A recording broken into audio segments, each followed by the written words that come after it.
important what we think is, and how important controlling who has access to our spirit, controlling what we let into our spirit, controlling what we let into our mind, how important that is, right? In like fashion, like most of my lives, I'm gonna start off by doing a poem called "Who Am I?"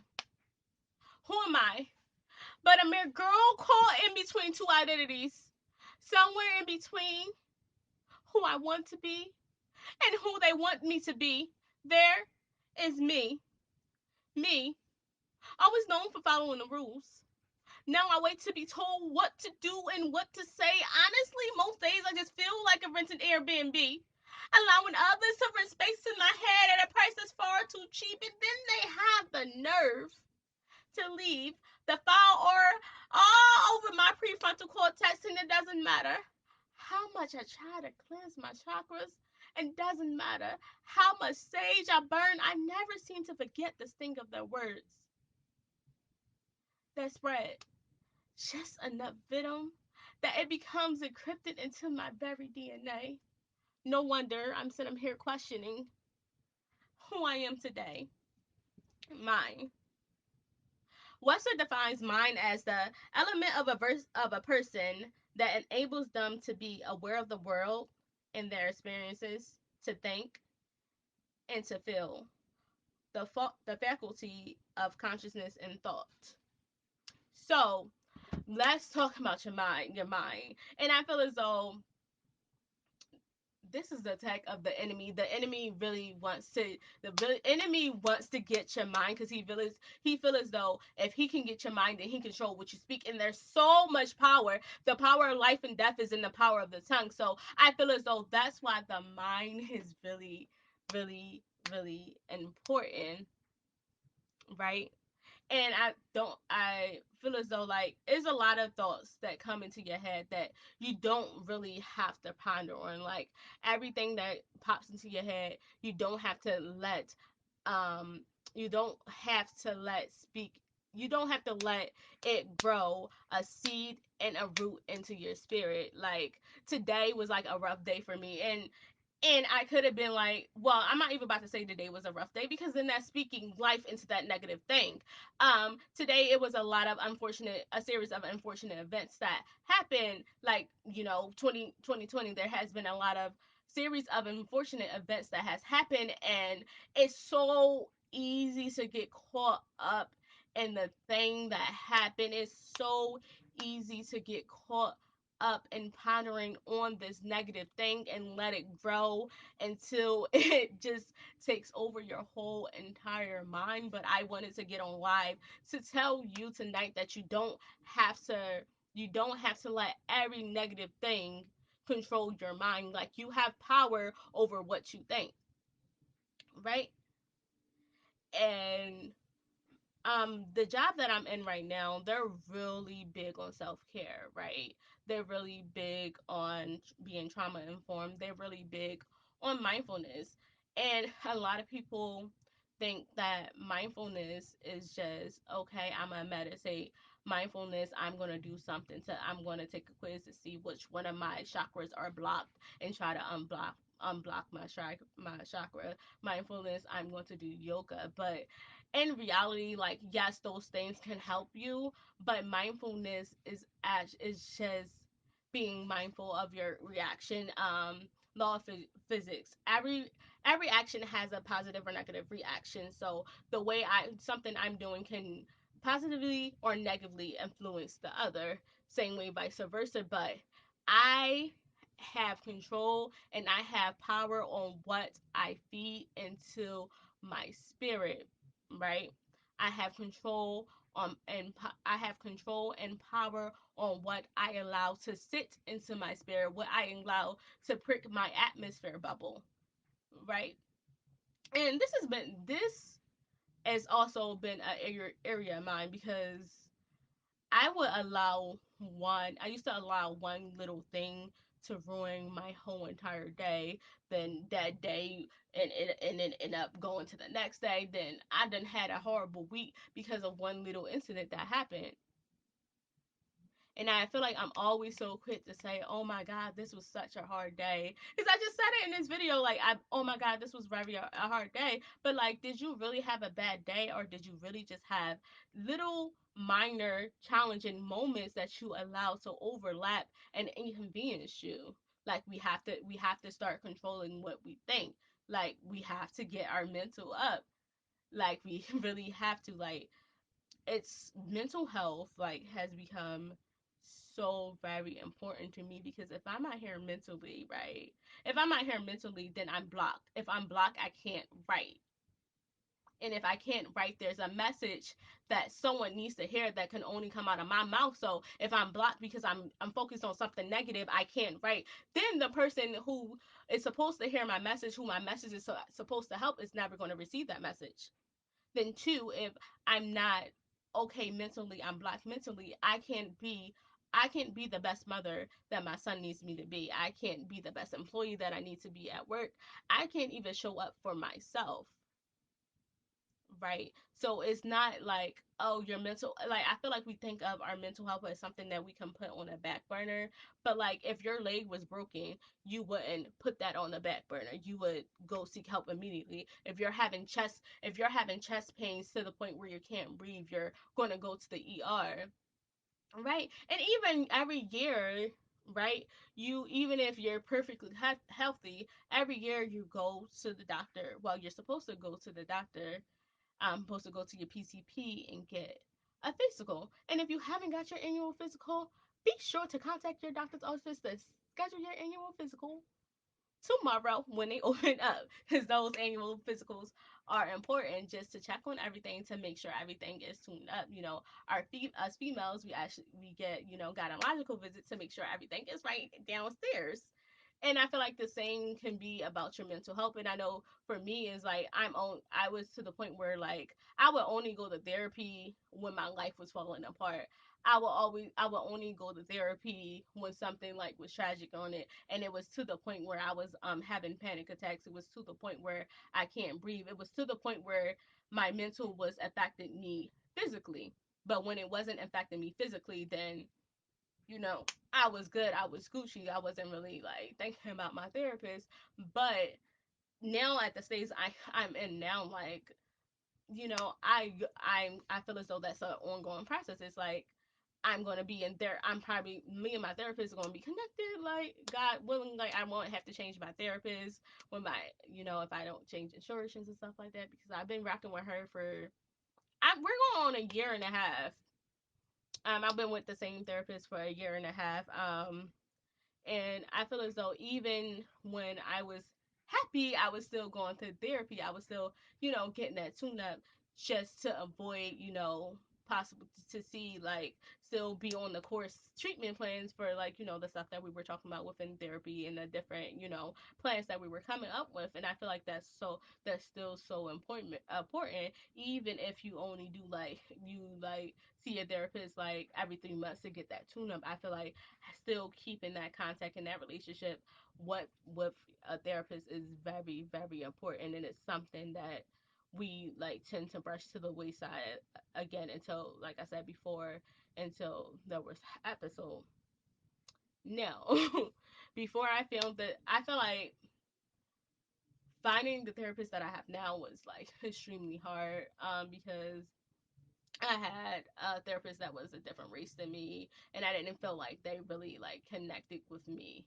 I had a therapist that was a male before. I don't really feel like he connected with me, and I had a therapist that was, like, a little older, like, was, like, extremely older than me, and didn't connect with me. But the therapist I have now, she's African American. I really love her. Um, she's she's older than me. She's, like, in her 30s, so I feel as though, like, she has the wisdom. Even my PCP that I have now, my PCP, I love her, even though I feel like I be getting on her nerves, but, it's still all love there. Like, I love my PCP. She's also black female. She's she's also, like, a little bit, older than me, and I feel like she has wisdom. She can able give me that wisdom from the 20s, because I feel like I like, if no age if no age came with a tutorial or a little guide or a little cheat sheet. I feel like your 20s definitely need to come with one because these 20s, like I like people around my age, around my age, I'm in my late 20s. So my other friends that are in their late 20s, they're like really like, oh my god, I'm about to be 30, and I'm like, yes, finally, because I feel like my 20s has been so rough, and I feel like my 30s are about to be lit. Like I feel like all this work that I'm doing right now in my 20s to clean up my credit that I effed up in my 20s, to clean up my mental health, like to get me on track financially, to get me where I want to be, like career wise. I feel as though I'm going to reap all the benefits in my 30s. So I really cannot wait until I turn 30. I don't know why. I'm really excited for my 30s. I mean, we won't see when they come up in like 3 years if I'm still feeling that way. But as of right now, I'm really looking forward to my 30s because I feel like I'm doing the all the leg work and all the groundwork that I'm doing now in my 20s. Even though the first part of it was rough, but as I was saying in the last live, like if you would have told me when I was 25 that one I would be talking on somebody's live on Facebook, I would have looked at you like you were stupid. If you would have told me when I was 20, if you would have told me like when I was 25 and in my early 20s that I would be a published author, that I would be curating events, that people would actually be coming to me for advice about poetry, about publishing books, I would look at you like you was stupid. So like like I said in my last live, like while you in the storm, you don't really see any hope. You don't really look towards the light, but storms come and storm go. And then I feel as though the length of your storm really depends upon your attitude. So where this goes back to mindfulness. the length of your storm depends the length of your storm depends on how you go through. And people used to really say this in church a lot, like it's not the fact that you're going through, is how you going through that really matters. And I'd be looking like, no, because my situation is still the same. Like, but it's really is like, if you're are you gonna look at it as your cup half empty or really half full? And for the longest time, I'm like, it really doesn't matter if you look at it as half empty as half full. It's still the same amount of liquid in the cup. It really didn't make sense to me. I'm like, y'all really bugging. But in reality, it really matters. Like it's all about your perception, because like two people can go through the same series of events, but one can have joy while going through it, and other one may look at them like how do you have joy? Like even in the midst of COVID, some people losing their job and their bills are piling up, they still find a reason to have joy. They still find hope. Like even if it's like, listen, I'm alive today and I don't have COVID. That's still something optimistic that they could clean on. That they can cling on, right? And it's all about mindfulness. It's all about what you allow to enter your circle, what energy you allow to stick to you, and basically what you allow to take root in you. And a lot of people don't really have that, really like understand that, like words have power, like that your circle have power. Like the I feel like the major difference between my early 20s and right now in my late 20s is I had to change my circle. I had to change the people that was around me, because even when I was 20, I was all like, I'm going to write a book, I'm going to write a book, I'm going to write a book. And there's people around me like, you're never going to write a book. You've been saying that for years. Like, you're not going to do this. You're not going to do that. Like, and all I was allowing all that to creep into my mind. I was feeding into that negativity instead of pushing it away. And when I changed my circle and got more positive people around me, and people that actually held me accountable. Like, okay, you say you're going to write this book. Okay, let me know when this book is coming out. So where's the deadline? Because I can write a list of goals, but if I don't set a date by that I want to achieve this goal by this date, that is just like that's like a Christmas list. Like we do the same thing every single January. We write these long lists of everything we want to accomplish throughout the year. Um, but we don't give these lists timestamp. And what I find with me that works is if I if I set a goal, if I put a timestamp to it, then I'm going to go ahead and achieve that goal because I have a deadline. Like I know a lot of us don't like deadlines in life, but I feel like it's deadlines that help us achieve what we want to achieve. So I said that's how I work. Maybe somebody out there want to try that and maybe it will help them because maybe you're sitting on a whole list of goals like I was and without any deadlines and it's just a year passing you by because 2020 is wrapping up. 2020 is coming to a close whether we want to believe it or not. Like and time waits for anyone, no one. Like how fast did this year go by? It went by like this. And some people right now it is October the 22nd, a couple days shy of November, and they have not checked one goal off of their list for 2020. And I know people are going to blame COVID, but it's been people still accomplishing goals, e.g., me, still accomplishing goals.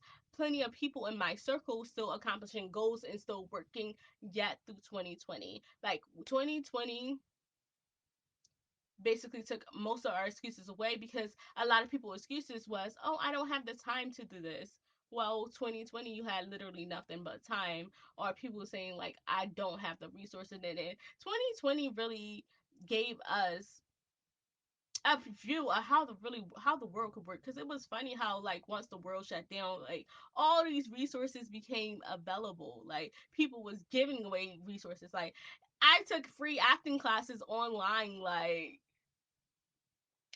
so many people was giving away like so many people was giving away so many free gems. And it's just I think it's really just about how hard do you want it. Like how hard do you want it, how hard would you actually work to get it. Again, as about the mind, like are you gonna let something deter you from reaching your goal, or are you going to stay focused? Are you going to stay mindful of your goal and every little thing you do have your goal in mind? We're talking about mindfulness on tonight, right? Mindfulness. So is my goal and my mission as a poet, as a woman, as a young adult, to help people with the areas that I struggle with. Oftentimes you will hear me say that I want to be the person that I needed when I was younger. So keeping move I have to move with that mindset. The pieces that I put out have to be upon that mindset. The moves I make with my brand have to be upon that mindset. And I'm learning, like I just had this conversation with one of my friends last night that like he was telling me like every opportunity you can't take. You have to make sure that everything you do is aligned with your brand. Like if you have a brand, you have to make sure that one, you know what your brand is, right? And you know who your audience is, and make sure that everything you do is aligned with that brand, because you can't be one of them people like people don't know what you stand for. And if you don't stand for it, something, you're going to fall for anything. Like you have to stand for something. And for me, like I'm a self-love poet, right? And I used to think that that wasn't enough, like that wasn't enough uniqueness in order like to set me apart, because there's a lot of self-love poets out there, right? But there's no one who can tell my story the way I can tell my story, right?